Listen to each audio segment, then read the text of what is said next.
So అదొక గొప్ప platform అని అందరు నమ్ముతుంటారు కదా. సో అలాంటి ప్లాట్ఫామ్ని మరి ఎందుకు వదలాల్సి వచ్చింది మీరు? అంటే 3 సార్లు వదిలేనండి నేను, నాట్ ఒక్కసారి. మేము యాక్చువల్లీ 25 ఎపిసోడ్స్ తర్వాత 13 ఎపిసోడ్లు 25 ఎపిసోడ్లు చేద్దాం అనుకున్నాం. 25 తర్వాత వచ్చేసాం. వచ్చి మళ్ళీ 50th ఎపిసోడ్కి వెళ్ళి మళ్ళీ వచ్చేసి మళ్ళీ 75th ఎపిసోడ్కి వెళ్ళాం. ఆ తర్వాత మనకి వెళ్ళడానికి సినిమాలు ఎక్కువ అయిపోయినాయి, టైం కుదరట్లేదు. జబర్దస్త్ అంటే ఒక 2 రోజులు స్కిట్ రాసుకోవాలి, 3 రోజులు ప్రాక్టీస్ చేయాలి, ఒక రోజు షూటింగ్కి వెళ్ళాలి. అంటే మనకు తెలియకుండా 5 రోజులు అక్కడ బ్లాక్ అయిపోతుంది.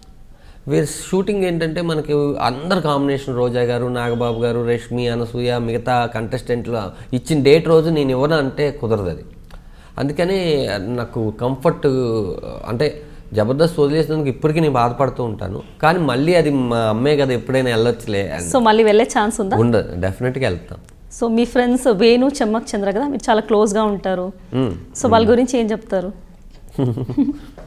యాక్చువల్లీ చంద్రకి జబర్దస్త్ బాగా హెల్ప్ అయిందండి. అప్పటికే వేణు నేను చాలా సినిమాలు చేసాం.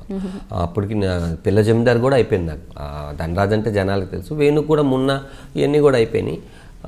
ఇది స్టార్ట్ చేసినప్పుడు యాక్చువల్లీ నన్ను అడిగారు అనమాట, జబర్దస్త్ కార్యక్రమం ఒకటి చేయబోతున్నాము, నువ్వే కొంచెం సెట్ చేయాలి అంటే, అప్పుడు వేణు, నేను, చంటి, అదృష్ట రఘు, చంద్ర నేనే మాట్లాడి, అందరికి రెమ్యునేషన్స్ కూడా నేనే మాట్లాడి అలా స్టార్ట్ చేశాను అనమాట. సో చెమ్మక్ చంద్ర గారు అప్పుడు ఎంట్రీ ఇచ్చాక ఫ్రెండ్ అయ్యారా? ముందు కాదా? ముందు ఇన్స్టిట్యూట్ ఫ్రెండ్ నాకు. నేను ఇన్స్టిట్యూట్లో ఉన్నప్పుడు ఆడి ఫ్రెండ్ అనమాట.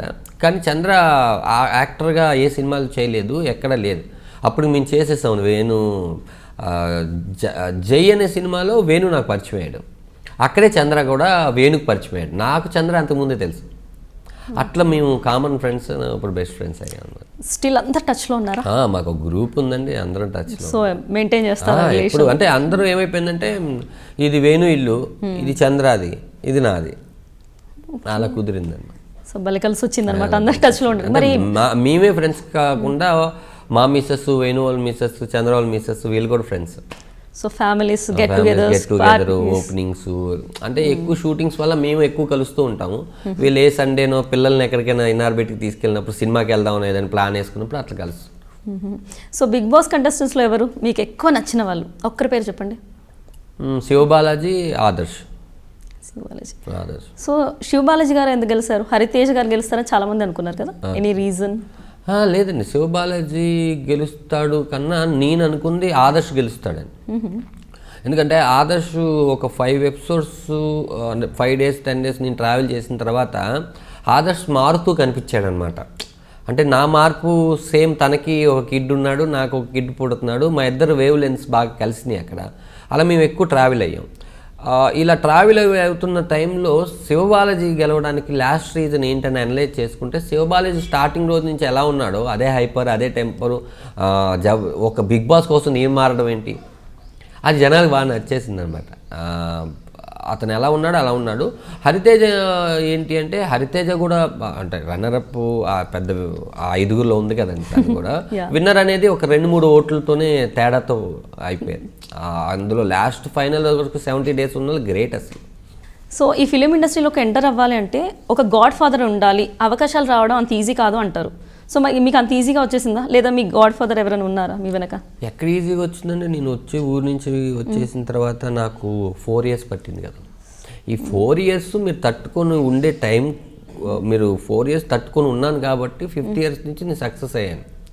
ఆ తర్వాత మళ్ళీ 3 years గ్యాప్ వచ్చింది జగడంకి జేకి మధ్యలో.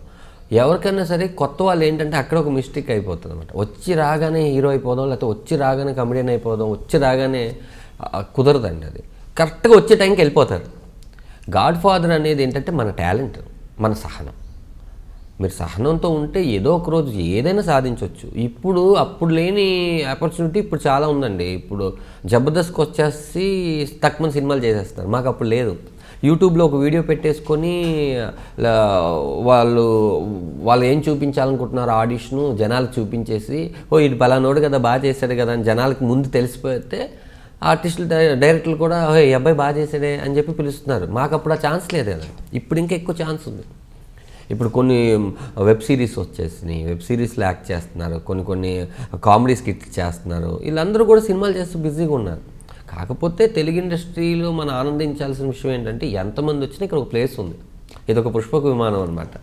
లేకపోతే ఎన్ని మీకు టాలీవుడ్ ఒక్కటి మాత్రం అన్నీ చూసుకోండి, అన్ని వుడ్లు చూసుకోండి, టాలీవుడ్లో ఉన్నంత కమెడియన్స్ ఇంకెక్కడా లేరు. దగ్గర 150 మంది ఉన్నారు ఇక్కడ కమెడియన్స్, అందరూ వర్క్లో ఉన్నారు. నిజం. సో ఒక 400 తీసుకొని వచ్చిన ఒక అబ్బాయి హైదరాబాద్లో ఎన్నో ప్రాబ్లమ్స్ ఫేస్ చేస్తూ ఇన్ని 4 ఇయర్స్ ఒక చిన్న ఆపర్చునిటీ కోసం ట్రై చేసి 4 ఇయర్స్ పట్టింది అన్నారు. అలాంటి ఒక అబ్బాయి హీరో అవ్వాలనుకొని వచ్చి కమెడియన్ అవ్వడం అనేది మీకు మనసు నొప్పించలేదా? అంటే ఫస్ట్ మనం తెలుసుకోవాలండి ఇక్కడ ఇండస్ట్రీలో మనం దేనికి పనికి వస్తుందో తెలుసుకోవాలి. ఇప్పుడు నా ఆశ ఏంటి, నేను హీరో అవ్వాలి, నా గోల్ నేను హీరో అవ్వాలని కాదు. ఆశ వేరు, గోల్ వేరు. ఆశ దేని మీదైనా పడతాం. నా ఆశ అనిపించినప్పుడు ఏమనిపించింది, ఏకేరో పీకేరో అనే సినిమాలో తాగుబోతు రమేష్ నన్ను కలిపి హీరోగా సినిమా అడిగారు. అది నా ఆశ, చేస్తాను. దాని తర్వాత ఒక ప్రొడ్యూసర్ వచ్చి దీనికి నువ్వే కరెక్టు, నువ్వే హీరో ఉంటే బెటర్ అని బంతిపూలు జానకి చేయాలి. అంటే నా ఆశ నెరవేరిపోయింది. నా గోల్ కమెడియన్. నా గోల్లో లేనిది, నా ఆశ గోల్ కాంది ధనలక్ష్మి తలుపు తడితేలో పొడిచ్చాడు. అంటే నేను ఒక హీరో అవుదామని వచ్చి కమెడియన్ అయ్యి హీరోగా చేసి ఒక సినిమా ప్రొడ్యూస్ చేసుకొని మళ్ళీ కమెడియన్గా సక్సెస్ఫుల్ కమెడియన్గా వెళ్తున్నానంటే ఇది మనం ప్లాన్ చేసుకుంటే అయ్యేది కాదండి. ఎక్కడో రాత నువ్వు ఇది అని ఎక్కడో రాసేస్తుంది. సో మీ బంతిపూల జానకి, దేవిశ్రీ ప్రసాద్ ఈ మూవీస్ రిలీజ్ అయ్యాయి కదా, వాటి రిజల్ట్ని బట్టి మీ ఎలా రెస్పాండ్ అయ్యారు, ఐ మీన్ రియాక్ట్ అయ్యారు? అంటే బేసిక్గా నేను హీరోగా చేసిన సినిమా ఏది సక్సెస్ అవ్వలేదు. చెప్పండి, నేను చాలా పెద్ద ఫ్లాప్ హీరో. అలాగే నేను కమెడియన్గా చేసిన సినిమాలు చాలా సక్సెస్ కాలేదు. కానీ నేను చేసిన క్యారెక్టరైజేషన్లో పరుగు బాగా పేరు వచ్చింది. దాని తర్వాత జగడం సినిమా ఆడకపోయినా నాకు బాగా పేరు వచ్చింది. పిల్ల జమీందార్ బాగా పేరు వచ్చింది. భీమిలి కవాడి జట్టు చాలా మంచి పేరు వచ్చింది. గోపిక గోదావరి చాలా మంచి, ఒక సీన్ అయినా గోపాల బాగా పేరు వచ్చింది. మొన్న రాజుగారి గది చాలా అద్భుతమైన పేరు వచ్చింది. అంటే ఇన్ని సినిమాల్లో వికీపీడియాలో 44 ఎంత అంటున్నారు కదా, నా లెక్కలో 100 సినిమాల్లో మీకు ఒక 10 సినిమాలు స్ట్రాంగ్ హిట్ ఉంటే చాలండి, మీ కెరియర్ 10 ఏళ్ళు నడుస్తుంది ఇక్కడ. ఇప్పుడు హీరోగా చేస్తున్న సినిమా దాంట్లో నేను నా క్యారెక్టరైజేషన్లో కమెడియన్గా చేస్తే 5 సీన్లు, హీరోగా చేస్తే 60 సీన్లు, అదే అనుకుంటాను. దానికి దీనికి తేడా ఏంటి అంటే ఇంకొంచెం ఎక్స్ట్రాగా దీంట్లో ఒక పాట పెడతారు, వీలుంటే వాడు కొంచెం స్ట్రాంగ్, నాకన్నా స్ట్రాంగ్ అయితే ఒక ఫైట్ పెడతారు. హీరోకి క్యారెక్టర్ ఆర్టిస్ట్కి కమెడీకి పెద్ద తేడా లేదు. కాకపోతే భుజాల మీద మనం వేసుకొని మొత్తం తీసుకొని వెళ్ళాలి అంతే. నేను చేసిన దేవిశ్రీ ప్రసాద్లో రివ్యూస్ పరంగా చూస్తే ధనరాజ్ చాలా బాగా చేశారు. ఇలా అమ్మయ్య నేను ముందు బాగా చేశాను, ఈ క్యారెక్టర్లో ధనరాజ్ కనిపించకుండా ఆ క్యారెక్టర్ కనిపించింది చాలు. హిట్ టు ఫ్లాప్ మన చేతిలో లేవు. జనాలకి మనం తీసుకుని ఒక ఫుడ్ ఇస్తాం, నచ్చిందో నచ్చలేదో వాళ్ళు చెప్తారు. కానీ మనం వండే పద్ధతి మాత్రం చాలా అద్భుతంగా ఉండాలని నా ఒపీనియన్. అందరికీ అన్నీ నచ్చకపోవచ్చు.